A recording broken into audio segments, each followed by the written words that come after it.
It's been way too warm and dry for a typical February in the Colorado Rockies. The last 2 weeks have been filled with hopes of snow, excitement when the snow falls, and then disappointment by the lack of accumulation. From the way it was coming down yesterday, I thought we would for sure have more snow than this morning, but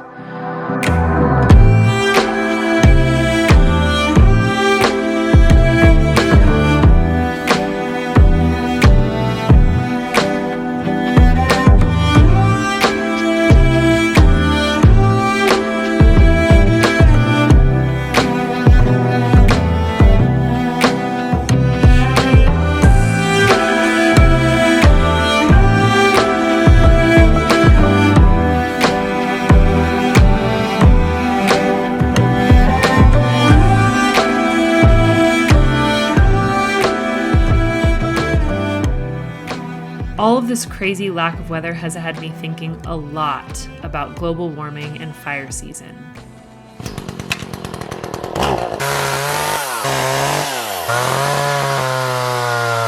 I've started working on clearing out the deadwood from the northern-facing side of the forest. It's the densest and filled with the most forest fire fuel, but it's also very steep, which makes it into a challenging project. I know that as one person, I'm not going to make much of a difference in a forest that goes on for many acres, but it makes me feel better to do my small part toward helping stop any potential forest fires.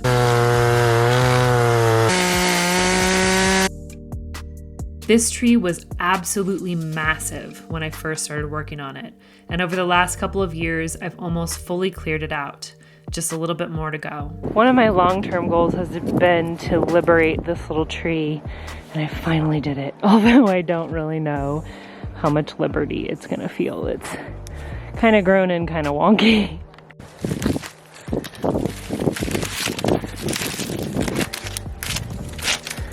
There you go, little tree. And none of this deadwood is going to waste, by the way. My wood pile was getting kind of low, so the work I've been doing will help to heat my home for the rest of the season, and I might even have some left over for next winter.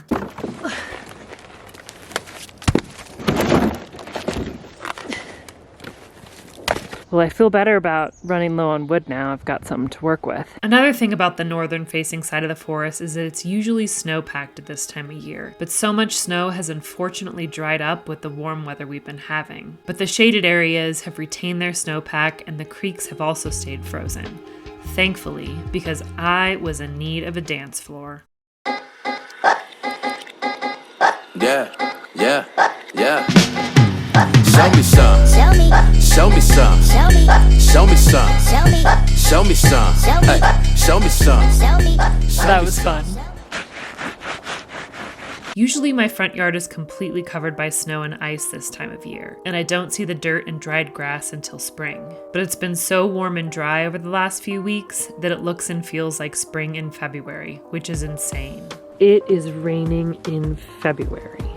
That's insane. And even stranger, it's actually tricking my body into spring cleaning mode, and I have this urge to clean up the yard in preparation for the green to start emerging. But since we're hopefully still a couple months away from spring blooms, I'm leaving the dried plant material, and I decided to clean up my walkway instead, because it was a mess.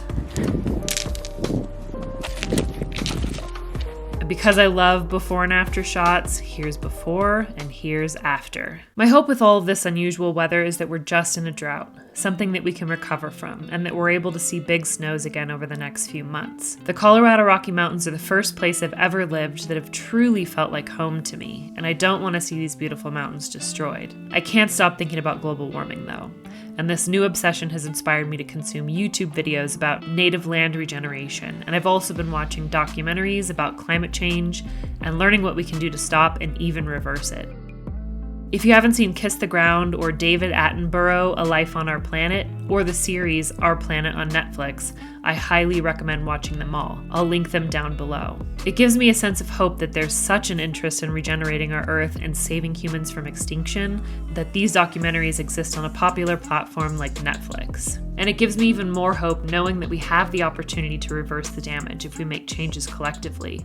we don't have to let our beautiful planet burn. One helpful thing that individuals can do is something really easy, and I've been doing it for years: composting. I'm such a dorky fan of composting that I have 3 different methods that I use. 1, the throw it in a pile in the garden and turn it method.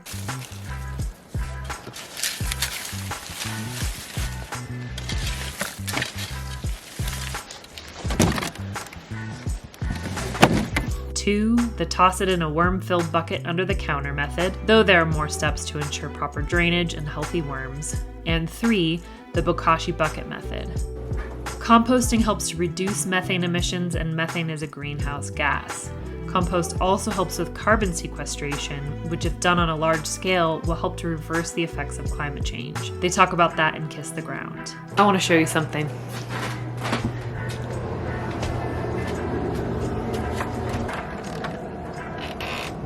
While I was finishing editing up my video, this started happening outside. It's still not a lot, but it hasn't finished falling.